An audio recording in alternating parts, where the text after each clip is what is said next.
preços mínimos afetam os resultados de mercado. Então aqui agora a visão observando o piso. Então o governo pode estabelecer políticas que criam piso mínimo do que uma empresa pode cobrar. Então veja, para examinarmos os efeitos de outro tipo de controle de preços exercido pelo governo, vamos voltar para o mercado de sorvete.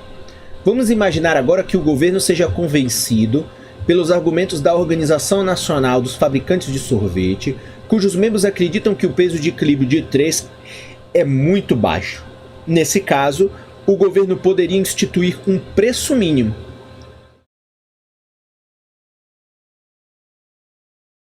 Os preços mínimos, como os preços máximos, são, portanto, uma tentativa do governo para manter os preços em níveis que não de equilíbrio. Então, assim como o preço máximo, o preço mínimo também tem uma tentativa de deslocar o preço de equilíbrio, ou seja, considera-se o preço de equilíbrio injusto do ponto de vista do mercado e logo o governo busca mexer nesse sentido. Então, enquanto um preço máximo estabelece um teto legal, um preço mínimo estabelece um mínimo legal ou um piso legal, um piso mínimo. Quando o governo impõe um preço mínimo ao mercado de sorvete, há aqui também dois resultados possíveis. Se o governo impuser um preço mínimo de 2 por sorvete e o preço de equilíbrio for 3, teremos o resultado do painel A da figura 4. Nesse caso, como o preço de equilíbrio está acima do preço mínimo, este não é obrigatório. Então, igual a gente viu no preço máximo, então o preço de mercado é 3, o preço de equilíbrio é 3, e o governo diz que o preço mínimo é 2. Então, os vendedores vão continuar vendendo a 3, porque estão acima do preço mínimo. Então, as forças de mercado movem naturalmente a economia para o equilíbrio e o preço mínimo não surte nenhum efeito. Então, seria o mesmo do salário mínimo, né? Ou seja, se o salário mínimo é 1.000, mas o trabalhador ganha 2.000, o salário mínimo não precisa ser aplicado porque o preço mínimo, o preço recebido pelo trabalhador está acima do mínimo. Então, aqui a aplicação, portanto, ela não é obrigatória. O painel B da figura 4 mostra o que acontece quando o governo institui um preço mínimo de 4 por casquinha, por sorvete de casquinha. Nesse caso, como o preço de equilíbrio é 3, é inferior ao mínimo legal. O preço mínimo torna-se obrigatório, passando a ser uma restrição no mercado. Então aqui já é a outra situação. Então, o preço do mercado é 3, mas o preço mínimo é 4. Então, agora aqui o preço mínimo vai ser obrigatório. Os vendedores vão deixar de cobrar 3 e vão passar a cobrar 4. As forças de oferta e demanda tendem a mover o preço em direção ao equilíbrio, mas quando o preço de mercado atinge o mínimo legal, não pode continuar a cair. O preço de mercado passa a ser igual ao preço mínimo. A esse mínimo, a quantidade de sorvete ofertada 120 casquinhas, porque o preço está maior agora, ali não é 3, é 4, supera a quantidade demandada de 80 casquinhas. Então, é o inverso do que a gente viu no preço máximo. No preço mínimo, inverte, ou seja, o preço ele aumenta, o produtor vai querer vender mais casquinha, mas a demanda vai consumir menos casquinhas porque agora o produto está mais caro. Então, algumas pessoas que querem vender sorvete ao preço vigente não vão conseguir fazê-lo. Então, deste modo, um preço mínimo obrigatório causa um excedente, ou seja, causa um excesso de oferta. Então, no preço mínimo, se o preço mínimo for maior que o preço de equilíbrio, os produtores vão ter mais produtos a ofertar, mas agora os consumidores, os demandantes, vão demandar menos produto porque, consequentemente, o produto está mais caro. Assim como a escassez resultante dos preços máximos pode conduzir a indesejáveis mecanismos de racionamento, O mesmo pode acontecer com os excedentes resultantes dos preços mínimos. No caso do preço mínimo, alguns vendedores não conseguirão vender a quantidade que desejam ao preço de mercado. Os que recorrem às preferências pessoais dos compradores, talvez relacionadas a elos raciais ou de família, têm maiores chances de vender os bens produzidos do que aqueles que não fazem. No entanto, em um mercado livre, o preço serve de mecanismo de racionamento e os vendedores conseguem vender tudo o que desejam ao preço de equilíbrio. Vamos ver aqui agora como é que funciona então no gráfico o preço mínimo. Figura 4, um mercado com preço mínimo. Então vamos ver aqui no gráfico agora. Então no painel A, o governo impõe um preço mínimo de 2. Como esse preço está abaixo do preço de equilíbrio de 3, o preço mínimo não tem nenhum efeito. Então vamos ver aqui, o preço mínimo não é obrigatório. Então você tem no mercado um preço de equilíbrio de 3, o governo estabelece um preço de equilíbrio de 3 e o governo estabelece um preço mínimo de 2. Então nesse caso não haverá efeito porque o preço que os vendedores estão cobrando já é superior ao preço mínimo. Então o preço de mercado ajusta-se para equilibrar a oferta e a demanda. Então no equilíbrio as quantidades ofertadas e demandadas são iguais a 100. Então aqui você tem a quantidade de 100. Então você não tem neste caso aqui alteração, ou seja, a política de preço mínimo ela não vai ser utilizada ou ela não é obrigatória. Mas na outra situação você tem então um governo que impõe um preço mínimo de 4, acima, portanto, do preço de equilíbrio de 3. Então os produtos vão ficar mais caros. Assim o preço de mercado passa a ser igual a 4. Com esse preço são ofertados 120 sorvetes e demandados 80, vendo um excedente de 40. Então agora, quando o preço mínimo ele é obrigatório e o preço mínimo ele está acima do preço de equilíbrio, você agora vai ter um excedente de oferta. Então, o que é que você tem? Você tem então um preço de equilíbrio de 3, em que a quantidade demandada ia ser de 100, mas aí você criou um preço mínimo acima do preço de equilíbrio. Então, os fabricantes, os vendedores vão ofertar 120 unidades, só que a um preço maior, a demanda será consequentemente menor, vai ser de 80, criando, portanto, um excedente de oferta. Então, aqui é o contrário, ou seja, você tem a situação em que, consequentemente, você vai ter produtos sobrando nas prateleiras porque você não tem consumidor para pagar aquele preço mínimo. E aqui começam os estudos de caso sobre o preço mínimo. E um dos preços mínimos que os governos em geral em vários países do mundo estabelecem é o salário mínimo, né? Então o salário, que é o preço do trabalho, muitas vezes em muitos países, como é o caso do Brasil, você estabelece um salário mínimo para X horas de trabalho ao longo de um mês de trabalho. Então nenhuma empresa pode pagar menos que aquilo. Poder pagar mais, pode pagar. Então aí seria um salário mínimo não obrigatório, porque a empresa não está exercendo o mínimo. Ok? Vamos ver agora o que acontece neste exemplo. Então, um exemplo importante de preço mínimo é o salário mínimo. As leis de salário mínimo determinam o menor preço que os empregadores podem pagar pelo trabalho. O Congresso norte-americano instituiu pela primeira vez um salário mínimo com a Fair Labor Standards Act, ou seja, Lei de Regulamentação do Trabalho em Regime Especial de 1938, garantindo aos trabalhadores um padrão de vida minimamente adequado. Em 2009, o salário mínimo de acordo com a lei federal era igual a $7,25 por hora. Alguns estados determinam salários mínimos acima do nível federal. A maioria dos países europeus tem leis que regulamentam o salário mínimo também. Alguns, como França e Reino Unido, têm o valor mínimo significativamente maior que os Estados Unidos. Para examinarmos os efeitos do salário mínimo, precisamos considerar o mercado de trabalho. O painel A da figura 5 mostra o mercado de trabalho que, como todos os mercados, está sujeito às forças de oferta e demanda. Então você tem a oferta dos trabalhadores, né?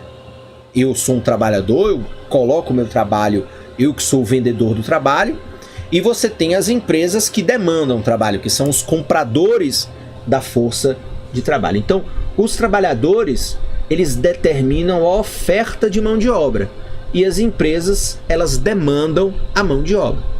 Se o governo não intervém no mercado, o salário normalmente se ajusta para equilibrar a oferta e a demanda de mão de obra.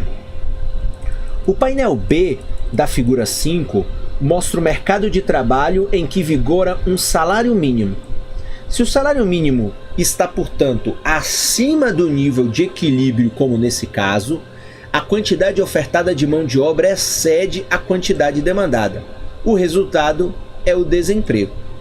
Assim, o salário mínimo eleva a renda dos trabalhadores que têm emprego, mas reduz a renda daqueles que não conseguem encontrar trabalho. Então, a partir desse parágrafo que fica evidente dentro desse raciocínio teórico, é de que o salário mínimo ele melhora a vida daqueles que trabalham, mas como há uma intervenção do governo, consequentemente mais pessoas vão querer trabalhar a um salário maior, mas não encontrarão trabalho porque as empresas não estão dispostas a terem trabalhadores ganhando um salário maior que o nível de equilíbrio.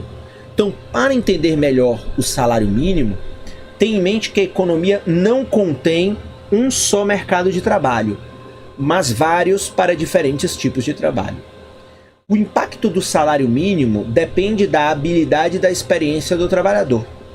Trabalhadores altamente habilitados e com experiência não são afetados porque o salário de equilíbrio deste nicho de trabalho está acima do salário mínimo. Para eles, o salário mínimo não é obrigatório. O salário mínimo tem seu maior impacto no mercado de trabalho para adolescentes. O salário de equilíbrio dos adolescentes é mais baixo porque eles estão entre os membros menos qualificados e experientes da força de trabalho. Além disso, os adolescentes frequentemente estão dispostos a aceitar um salário menor em troca de aprendizado. Alguns se dispõem a trabalhar como estagiários sem receber nenhum pagamento. Entretanto, como os estágios não oferecem nenhum tipo de pagamento, o salário mínimo não se aplica a eles. Se o salário mínimo se aplicasse a esse tipo de trabalho, talvez ele nem existisse. Como resultado, o salário mínimo é obrigatório com mais frequência para os adolescentes do que para os demais membros da força de trabalho. Então, claramente, se argumenta aí que o salário mínimo dificulta que jovens recém-chegados ao mercado de trabalho consigam empregos àquele preço.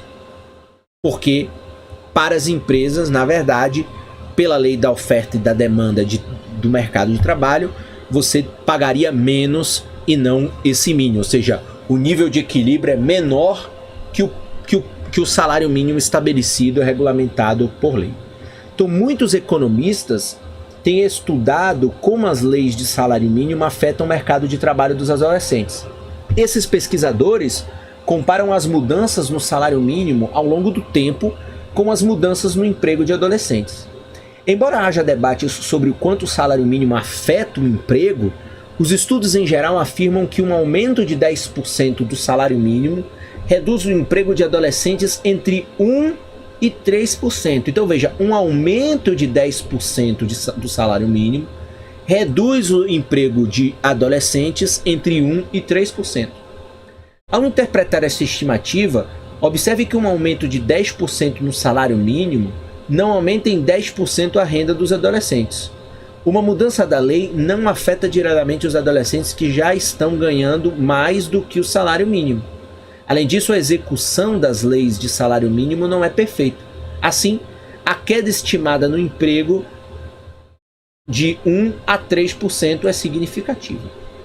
Então, além de alterar a quantidade demandada de mão de obra, então altera, ou seja, um salário mínimo maior altera a quantidade de trabalho que as empresas demandam, o salário mínimo também altera a quantidade ofertada. Como o salário mínimo eleva o salário que os adolescentes podem ganhar, ele aumenta o número de adolescentes em busca de trabalho. Estudos concluíram que um maior salário mínimo influi em quais adolescentes estarão empregados. Quando o salário mínimo aumenta, alguns jovens que ainda estão no ensino médio optam por abandonar os estudos e trabalhar. Esses jovens tiram o lugar de outros adolescentes que já haviam desistido da escola e que então se veem desempregados. Então, sai da escola, deixa de estudar e ainda fica desempregado por meio dessa análise. Então, o salário mínimo é um assunto frequente do debate político. Os economistas estão divididos em relação ao assunto. Em uma pesquisa realizada em 2006 por doutores em economia, 47% eram a favor da eliminação do salário mínimo, enquanto 14% o manteriam no nível atual e 38% o aumentariam. Então, veja a polêmica que existe nesse assunto. Aqueles que defendem o salário mínimo veem essa política como um meio de aumentar a renda dos trabalhadores pobres. Observam corretamente que os trabalhadores que ganham salário mínimo só conseguem manter um baixo padrão de vida. Em 2009, por exemplo, quando o salário mínimo nos Estados Unidos era de 7 dólares e 25 centes por hora, 2 adultos que trabalhassem 40 horas semanais um ano inteiro em empregos que pagassem salário mínimo teriam renda anual de 30.160 dólares, menos de 2/3 da renda familiar mediana nos Estados Unidos. Muitos dos defensores do salário mínimo admitem que ele tenha alguns efeitos adversos, inclusive o desemprego, mas acreditam que esses efeitos são pequenos e que, levando-se em consideração todos os fatores, um salário mínimo maior deixa os pobres em melhor situação. Bem, eu também acredito que o salário mínimo tenha, no Brasil, por exemplo, efeitos mais positivos do que negativos. É claro que o custo do trabalho ele é maior, sem sombra de dúvidas. Você, consequentemente, tem uma série de entraves para a geração de novas vagas de trabalho, mas você garante àqueles trabalhadores, ou seja, quase 30 e poucos milhões que estão ali com uma carteira assinada, de que ele vai ganhar um mínimo necessário para sobreviver. Porque o que acontece? Num país jovem como o Brasil, em que você tem muita mão de obra disponível, se não tiver salário mínimo, a tendência é dos empregadores pagarem salários perto da escravidão. Pagarem salários extremamente muito baixos que vão inviabilizar a sobrevivência dos trabalhadores. E isso acontece em qualquer país capitalista, ou seja, dado que o empregador ele está livre para colocar a remuneração que é mais adequada para ele e não para a sobrevivência mínima do trabalhador, consequentemente você vai gerar um efeito adverso muito maior do que aquele relativo ao salário mínimo. E desemprego pode ser resolvido por outras vias, ou seja, o desemprego não é só resultado de uma remuneração acima do equilíbrio, ele é resultado de outros fatores, como, por exemplo, o descompasso entre a qualificação dos trabalhadores e as exigências dos mercados ou daquelas oportunidades de emprego existentes. Então, você tem aí um debate muito grande na economia sobre esse assunto. Os que se opõem ao salário mínimo afirmam que essa não é a melhor maneira de combater a pobreza. Eles observam que um salário mínimo elevado causa desemprego, incentiva os adolescentes a abandonar os estudos e impede que trabalhadores não qualificados obtenham treinamento no emprego de que necessitam. E observam ainda que o salário mínimo é uma política que dificilmente atinge o alvo pretendido. Então é a opinião de alguns economistas de que o salário mínimo é um fracasso. Nem todos os trabalhadores que recebem salário mínimo são chefes de família tentando fugir da pobreza. Na verdade, menos de 1/3 dos que ganham salário mínimo fazem parte de famílias com renda abaixo da linha da pobreza, e muitos são adolescentes de classe média trabalhando em empregos de meio período por um dinheiro extra. Então, aqui, na realidade, enfim, uma análise de como funciona o mercado norte-americano, dado que o autor escreve o livro utilizando experiências dos Estados Unidos. Vamos ver aqui, então, agora, do ponto de vista do matemático, do ponto de vista do gráfico, como é que fica essa situação em relação ao salário mínimo. Na figura 5, então, nós temos o seguinte: como o salário mínimo afeta o mercado de trabalho. Então, o painel A mostra um mercado de trabalho em que o salário se ajusta para equilibrar a oferta e a demanda de trabalho. Então veja, eu tenho um mercado de trabalho livre, sem regulamentação, então consequentemente você vai ter lá a oferta de mão de obra e a demanda por mão de obra por parte das empresas, você vai ter consequentemente um salário de equilíbrio e uma quantidade de empregos de equilíbrio. Mas se você tem um salário mínimo obrigatório, então você estabelece um salário mínimo acima, portanto, do salário de equilíbrio, você vai gerar, portanto, um excedente de mão de obra.